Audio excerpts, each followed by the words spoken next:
தங்கப்பானை சாப்பிட என்னடா இருக்கு? சாப்பிட ஒண்ணும் இல்லண்ணே. சாப்பிட ஒண்ணும் இல்லையா? அங்க சாப்பிட்டுக்கிட்டு இருக்காங்க, இங்க சமைச்சுக்கிட்டு இருக்க. கேட்டா சாப்பாடு இல்லைன்ற. பார்சல் மட்டும் தான். பார்சல் மட்டுமா? வேணா சாப்பிடுங்க, இல்லை கிளம்புங்கண்ணே. அப்படியா? பார்சல் மட்டும் தான் இருக்கா?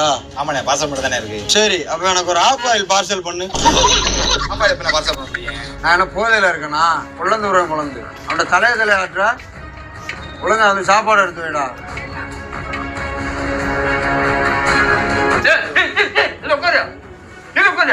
ஏய், என்னடா நினைச்சுக்கிட்டு இருக்க? நானும் வந்ததுல இருந்து பாக்குறேன், எல்லாரும் ஒரு மாதிரியாவே பாத்துக்கிட்டு இருக்கீங்க. குடியாரன்னா அவளை கேவலமா போயிட்டோமா? நீ என்னமோ சீச்சிங்கிற. ஒழுங்கா இருந்துக்க சொல்லிட்டேன். நான் உட்கார்றதே உனக்கு பிரச்சனைனா நான் உட்காருண்டா. கால் மேல கால் போடுறதுதான் பிரச்சனைனா கால் மேல கால் போடுவேன்டா.